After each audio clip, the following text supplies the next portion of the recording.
Welcome to 2024, where your options for policing are roving bandit tech barbarians or cyborg weebs. But don't worry, both work for the government. This is Ghostrunner. Now, how did things get like this? Well, after the crash of the crypto market, over 90% of humanity has perished, and the rest have moved into Dharma Tower, a massive superstructure's population is still somehow less dense than India. In this new world, the most important thing is efficiency. To maximize that, as you can see in this chart over here, the really smart people live at the top of the tower, your average Joes live in the middle bit, and those with more questionable tendencies were sent to do manual labor at the base of the tower. To enforce the law, they created 100 Ghostrunners, the previously mentioned cyborg weeb cops. For a while this worked fine, but after the death of one of the Dharma's leaders, things went a bit belly up. As the game begins, you wake up to a voice calling himself the Architect. He built both you and the tower, along with his wife, girlfriend, partner, Mara. But at the end of what must have been a pretty messy divorce, Mara took the house, and just to add insult to injury, she killed him. So, being dead, he needs your help to get back at Mara and reclaim his stuff. And you having no memory decided to help out your robo-dad. And it definitely didn't hurt that Mara also tried to kill you and all your siblings. Oh, by the way, your name is number 78, which is already pretty cyberpunk. But just to layer it on thick, the girl decides to name you Jack. Who's the girl? Well, along the way, you meet Zoe, a member of the failed Climbers Rebellion. And by meet, I mean she talks in your ear the same as Robo-Dad. She's the bright-eyed and bushy-tailed character who believes in hope in the human spirit. Mara herself looks like a Doc Ock cosplayer and calls herself the Key Master. Of course, she's the game's big bad and your Robo-Mom. Or, well, I guess she's not a robot, so, Flesh Mom. That sounds really weird, but I'm committing to it, so let's just carry on and not think too much about it. Flesh Mom has a... Okay, we're done with this now. She has a bunch of goons called Keys. Get it, guys? Keys? Keymaster? These keys come in a variety of forms and act as the main meat bags. I mean, enemies.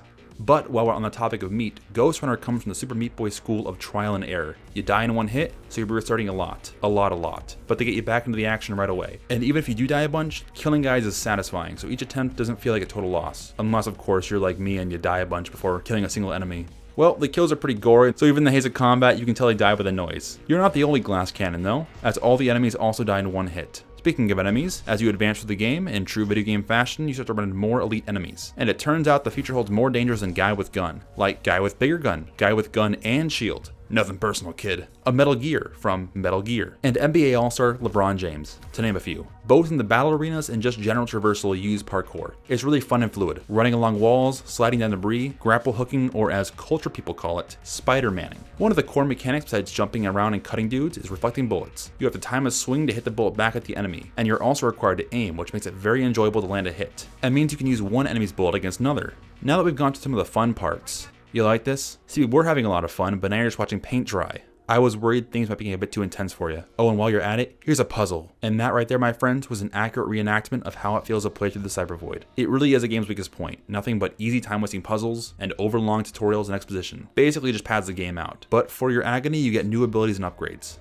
Abilities are basically your ult, and this bar fills up as you fight, block, or just stand around. Blink lets you Scooby-Doo your way over, killing all enemies aligned, even through shields and projectiles. Tempest is the objectively best ability. Is it the strongest? The most versatile? Maybe, I don't know, it's just really cool. You get to blast a bunch of dudes into KFC's finest giblets. Slash for those who like it wide, launching a horizontal laser that cuts through entire firing lines. Now, all three of his abilities are directional. Blink is straight, Slash is horizontal, and Tempest is wide but short. So of course, in keeping with this theme, the final ability is Mind Control. Yeah, you heard that right, Mind Control. You turn an enemy to your side to fight for a short period of time. It feels really out of place with the rest of them. It's the least dynamic of them. It's for all intents and purposes, it's a get out of jail free card. Now, I know you have a burning question that you've wanted answered since the beginning of this video. Are there builds? Yes. Sort of. It's complicated. Along with abilities, you also unlock upgrades after Cyber Void sections. They come in the form of these Tetris-looking block things, and to equip these you gotta organize them in this grid system, and as you advance, both more grid space and increasingly complex Tetris blocks are made available. The bigger ones usually have stronger effects as well, but player choice is the name of the game here, baby. So even core mechanics like reflecting bullets or actually being able to see the enemy are optional and need to be assigned. So you could skip these to instead give more room to other upgrades, like the one that fully recharges Tempest when you kill multiple enemies at once, only further proving its superiority. Man, Tempest is just so cool. Well, getting back to the meat and potatoes, the game is split up into 3 sections, which all end at a boss fight. These fights are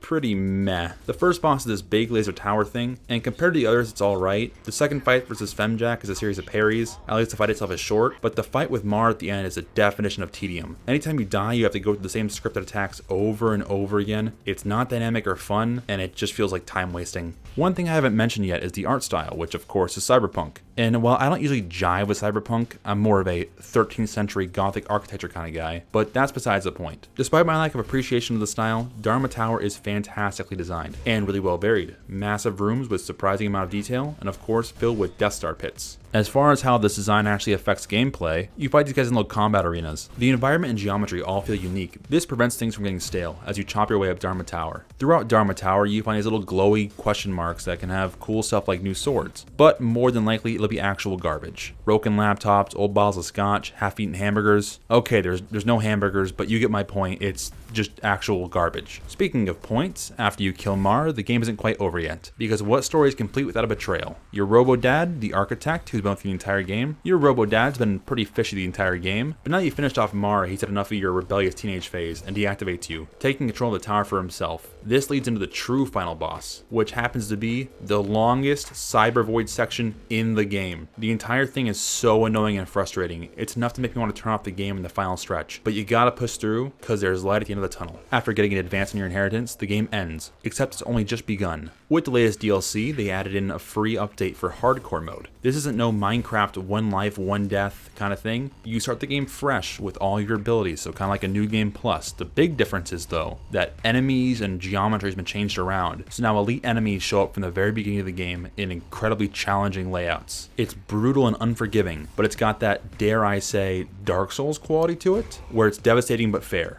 And when you clear a room you've been struggling on, oh man, it feels so satisfying. The difficulty really adds a lot and gives a lot of replayability to this mode. And just in case you haven't been sold on hardcore mode yet, it skips the Cyber Void. So do yourself a favor and pick it up on Steam or GOG. And while dropping your wallet, drop a like and some feedback in the comments. I'm new to this and I'd appreciate hearing what you liked and what you didn't. But most of all, have a wonderful day.